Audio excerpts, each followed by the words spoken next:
Was there ever a situation where you felt like this thing might fall apart? Like Every single day, every single day. day?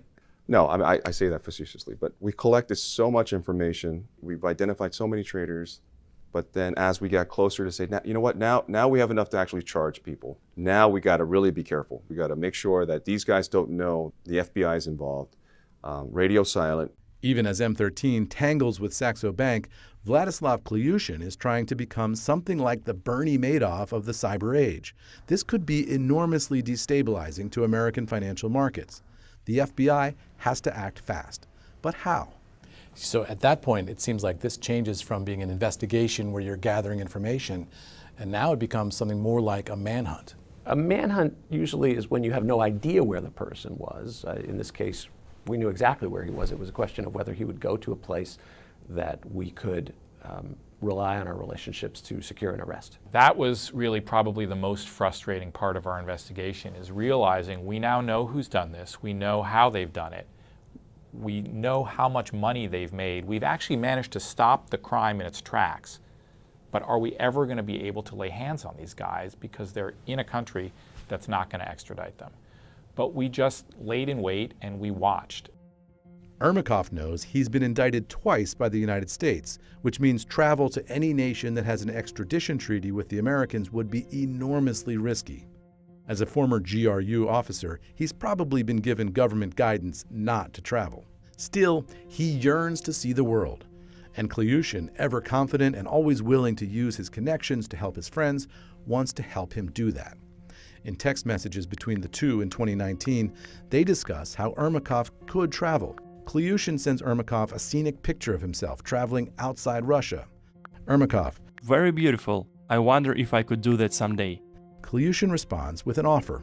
"Easy, but under a different full name. I will arrange it myself." Ermakov: "Do you think that a different full name would do the trick?" Kliushin: "Yes, 100% we will definitely go to Europe. I don't know about London or America." Ermakov: "Well, okay." Kliushin says he has asked his high-level intelligence contacts, using the acronym for the FSB's Department of Military Counterintelligence, which exists to hunt for Western spies inside the Russian army. Kliushin: "I checked with DVKR. I can live with that. Let's not delay and start traveling now." I got the hint and I'm working in that direction. There's no evidence that Ermakov ever got that fake passport to allow him to travel. But Kliushin is brimming with confidence, and he really, really wants to go skiing in the Alps. And then it happens.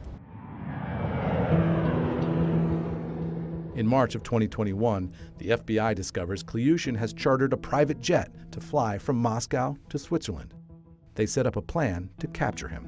It was pretty nerve-wracking. It's a breathless moment. You're literally holding your breath to see how this is going to play out and whether we're ultimately going to be able to grab him. We had exceptional cooperation from our partners in Switzerland. We knew that he was on this plane, we knew where he was going and when he was going to land.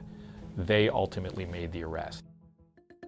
He landed on this private plane. He was actually in ski gear, getting off the plane, ready to board a helicopter that was waiting for him. He was about to go skiing, and the Swiss agents were waiting for him.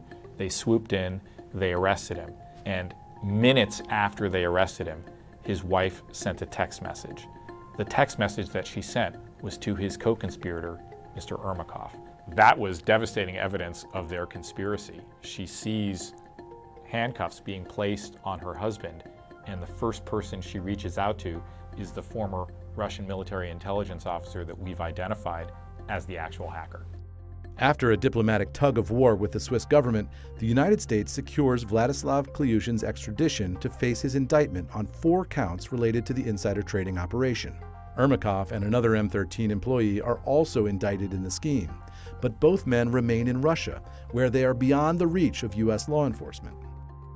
A government plane flies Kliushin to Boston, Massachusetts, where he goes on trial before a federal jury. And in February 2023, he's convicted of securities fraud, wire fraud, gaining unauthorized access to computers, and conspiracy to commit those crimes. He's sentenced to 9 years in an American prison. Kliushin is also ordered to forfeit more than $34 million and pay restitution in an amount to be determined later. Ivan Ermakov, who warned his boss about ending up in a courtroom, remains at large. He's presumably still in Moscow, and other M13 employees also remain free. Vladislav Kliushin is sent to the Federal Correctional Institution Fort Dix in New Jersey to serve out his sentence. And that would seem to be the end of the story. But there's more to this, because as I was reporting out this project, a source connected me with a former Russian spy, now living in the United States under an assumed name. He knows all about Vladislav Kliushin, Ivan Ermakov, and the whole M13 insider trading operation. But what he told me puts everything that you've just heard in an entirely new perspective. To protect him from retribution from the Russian government, we've agreed to disguise his identity. We hired an actor to replace his voice, but every word here comes directly from the former Russian spy.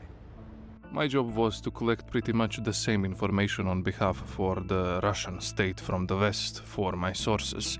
So this guy's got busted, okay, but this is just one small tiny piece of what is going on.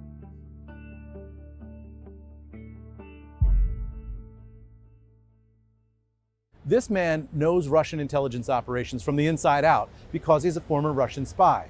An officer of the FSB, he switched sides, came to the United States, and lives here now under an assumed identity.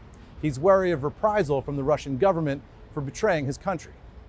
So we sat down with him in person at a location inside the United States that we have agreed not to reveal for his safety. To start with, what name should we use with you? John, Mike, whatever you want. I guess that's the best option.